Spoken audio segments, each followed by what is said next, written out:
बारीक में जानते हैं। अब ब्रह्मा और सरस्वती की कहानी को समझने के लिए हमारे वीडियो के साथ अंत तक बने रहें।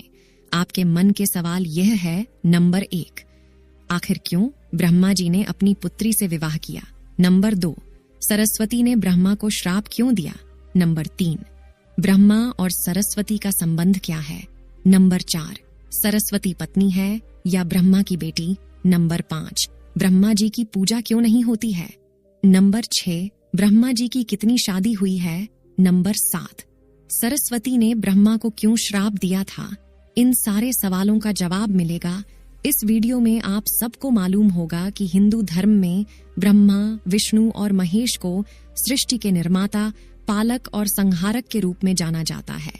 मगर कमाल की बात है कि आपने पृथ्वी पर विष्णु और महेश, शिव की बहुत सारी मंदिरें देखी होंगी, मगर सृष्टि के रचयिता ब्रह्मा जी के आपने कभी मंदिर नहीं देखे होंगे।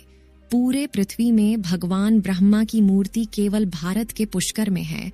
कुछ लोगों का ऐसा मानना है कि भगवान ब्रह्मा की पूजा न होने का कारण माता सरस्वती से जुड़ा हुआ है। एक वायरल पोस्ट के मुताबिक भगवान ब्रह्मा ने सरस्वती से शादी की थी, जो कि उनकी बेटी थी। इस वजह से भगवान ब्रह्मा की पूजा नहीं होती है। इसे अच्छे से समझने के लिए इस प्रश्न को विस्तार से प्रस्तुत किया गया है। सरस्वती पुराण में भगवान ब्रह्मा और माता पार्वती के विवाह की बात लिखी हुई है। इस प्रसंग के मुताबिक जब भगवान ब्रह्मा सृष्टि का निर्माण कर रहे थे तो सृष्टि के निर्माण के आगे जारी रखने के लिए ज्ञान की आवश्यकता थी। इस वजह से अपने मन से उन्होंने माता सरस्वती का निर्माण किया। सरस्वती की कोई मां नहीं है, उनका जन्म भगवान ब्रह्मा के मन से हुआ है। सरस्वती को ज्ञान की देवी के रूप में जाना जाता है। भगवान ब्रह्मा ने सरस्वती के साथ साथ सृष्टि का निर्माण किया और सृष्टि के अलग अलग जीव, जंतु, पहाड़, जंगल, नदी आदि का निर्माण किया। इस निर्माण प्रक्रिया के दौरान भगवान ब्रह्मा माता सरस्वती के रूप से आकर्षित हो गए। माता सरस्वती ज्ञान की देवी होने के साथ साथ रूप में भी बहुत सुंदर थी, मगर सरस्वती का जन्म ब्रह्मा से हुआ है। इस वजह से जब भगवान ब्रह्मा सरस्वती की तरफ मोहित हो गए तब देवलोक में उनकी बहुत निंदा हुई। हालांकि इन सब के बावजूद ब्रह्मा ने सरस्वती से विवाह किया और लगभग 100 साल तक पृथ्वी पर जंगल में निवास किया। पृथ्वी पर सरस्वती के साथ ब्रह्मा जब निवास कर रहे थे तब उन दोनों के जरिए मनु नाम के पुत्र का जन्म हुआ। आगे चलकर मन्नु की संतानें ही मनुष्य जाति के पनपने का कारण बनी। भगवान ब्रह्मा के इस व्यवहार के कारण देवलोक में यह निश्चय किया गया कि भगवान ब्रह्मा की पूजा नहीं की जाएगी, क्योंकि दिया सरस्वती ब्रह्मा जी को श्राप हिंदू धर्म की कथाओं की माने तो अपनी ही बेटी से शादी करने के कारण भगवान ब्रह्मा की सभी देवताओं ने बहुत आलोचना की और ब्रह्मा को उनके किए की सजा देने के लिए सभी देवता मिलकर भगवान शिव के पास गए और ब्रह्मा को सजा देने के लिए कहा। भगवान शिव सभी देवताओं की बात सुनकर बहुत क्रोधित हुए, इसलिए शिव ने ब्रह्मा के 5वें सिर को उनके ढड्डी डीआच से अलग कर दिया। दूसरी कथा की माने तो भगवान ब्रह्मा का 5वां सिर हमेशा बुरी बातों से भरा रहता था, इसलिए शिव ने ऐसे सिर को खत्म करना ही उचित समझा। तीसरी कथा की माने तो भगवान ब्रह्मा की दूसरा शादी करने से देवी सरस्वती बहुत क्रोधित हुई और भगवान ब्रह्मा को श्राप दिया कि आपकी इस पृथ्वी पर कहीं भी पूजा नहीं होगी। राजस्थान के पुष्कर और तमिलनाडु को छोड़कर कहीं भी ब्रह्मा का मंदिर नहीं है। ब्रह्मा और सरस्वती का संबंध क्या है? ब्रह्मा और सरस्वती दोनों ही हिंदू धर्म में बहुत ही महत्वपूर्ण देवी देवता के पात्र हैं। इनसे जुड़ी किसी भी जानकारी पर भरोसा करने से पहले आपको वेद पुराण पढ़ना चाहिए। सबसे पहले आपको बता दें कि हिंदू धर्म में की सारी जानकारी वेद में दी गई है। हिंदू धर्म वेद से शुरू होता है। इसके साथ ही वेद में इस तरह की किसी भी देवी देवता का वर्णन नहीं है। हम जितने भी देवी देवता के बारे में जानते हैं उन्हें केवल पुराणों में लिखा गया है। अब आपको यह भी समझना होगा कि ब्रह्मा और सरस्वती के संबंध को लेकर जो जानकारी दी जाती है उसमें कहा जाता है कि इस जानकारी को सरस्वती पुराण से लिया गया है, मगर सरस्वती पुराण नाम का कोई भी पुरानी हिंदू धर्म में मौजूद नहीं है। तो मुझे लगता है कि यह सब बनी बनाई बात ये है। चलिए आगे बढ़ाते हैं। हिंदू धर्म में 4 वेद, 18 पुराण की बात की गई है। इन 18 पुराणों में सरस्वती पुराण नाम का कोई पुराना मौजूद नहीं है। कुछ बड्ढे पुराणा को उप पुराण में विभाजित भी किया गया है, मगर उप पुराण में भी सरस्वती पुराण नाम की किसी भी पुराण का जिक्र नहीं है। कुछ जगहों पर मत्स्य पुराण की बात की जाती है, मगर इस पुराण में भी आपको सरस्वती और ब्रह्मा के विवाह जैसी कोई जानकारी नहीं मिलेगी। ऐसे में सवाल उठता है कि ब्रह्मा और सरस्वती के बीच कौन सा संबंध है, क्या सच्चाई है। इसके लिए आपको समझना होगा कि ब्रह्मा ने सृष्टि का निर्माण किया, अर्थात जब भगवान ब्रह्मा की सृष्टि का निर्माण करने बैठे तब विष्णु और महेश के अलावा कुछ भी इस दुनिया में मौजूद नहीं था। ऐसे में अगर उन्हें सृष्टि को आगे चलाने के लिए किसी भी पुरुष और स्त्री की आवश्यकता होगी तो उन्हें अपने मन से उसकी रचना करनी होगी। इसी वजह से भगवान ब्रह्मा में माता सरस्वती, नारद, मनोज, जामवंत, सनक, सनंदन, सनातन और संत कुमार भृगु अत्रि का जन्म अपने मन से किया और पृथ्वी को आगे संचालित करने के लिए धरती पर भेजा।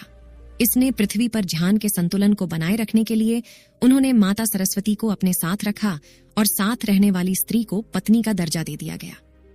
आपके मन में यह सवाल होगा कि सरस्वती पत्नी है या ब्रह्मा की बेटी? तो यह सवाल मन में आना ही चाहिए। अगर ब्रह्मांड में मौजूद हर चीज की रचना भगवान ब्रह्मा ने की है तो बेटी हो या पत्नी, दोनों की ही रचना भगवान ब्रह्मा के ही द्वारा संभव थी। भगवान ब्रह्मा को अगर किसी के साथ विवाह करना था तो इसके लिए भी उन्हें किसी का निर्माण अपने मन से करना पड़ता और उनके मन से उत्पन्न होने के कारण उनका रिश्ता बेटी की तरह भी लगाया जाता है। हालांकि सृष्टि का निर्माण होने के बाद अलग अलग घटनाओं के कारण ब्रह्मा का विवाह 5 बार हुआ था। इस वजह से उनकी कुल 5 पत्नियां हैं, जिसमें सरस्वती, सावित्री, गायत्री, श्रद्धा, मेधा है। आइए जानते हैं कि ब्रह्मा जी की पूजा क्यों नहीं होती है। अपने पृथ्वी पर बहुत सारे मंदिर देखे होंगे। हिंदू धर्म की अलग अलग मंदिरों में आपने अक्सर भगवान विष्णु या भगवान शंकर के मंदिर को देखा होगा। आपने कभी भी भगवान ब्रह्मा के मंदिर को नहीं देखा होगा। ऐसे में आपको बता दें कि राजस्थान में पुष्कर में भगवान ब्रह्मा का एक मंदिर है। वह मंदिर 3 झील से घिरा हुआ है और माना जाता है कि जहां भगवान ब्रह्मा के कमल से बना है, प्रचलित कथा के मुताबिक सृष्टि का निर्माण करने के बाद वरना एक राक्षस ने धरती पर खूब उत्पात मचाया था। जब इस राक्षस ने भगवान ब्रह्मा के साथ बदतमीजी शुरू की तब ब्रह्मा जी ने राक्षस का वध कर दिया और इस दौरान उनके कमल के 3 टुकड़े धरती पर आकर गिरे, जिससे बड्ढे बड्ढे झील बन गए। आज यह स्थान भारत के पुष्कर नाम के इलाके में है और उस 3 झील को व्यवस्था मध्यम और कनिष्ठ पुष्कर कहा जाता है। इन जिलों के निर्माण के कारण वहां पर एक यज्ञ करवाने का निश्चय किया गया। इस यज्ञ में साक्षात भगवान ब्रह्मा बैठने आए थे, मगर एक यहाँ पूजा पाठ में पति को पत्नी के साथ बैठना होता है। उस समय भगवान ब्रह्मा की पत्नी सावित्री थी, मगर उन्हें आने में काफी विलंब हो रहा था। बहुत देर इंतजार करने के बाद पूजा का मुहूर्त खत्म होने से बचाने के लिए भगवान विष्णु ने एक सुझाव रखा कि ब्रह्मा जी की शादी इसी पूजा के दौरान कर दी जाए।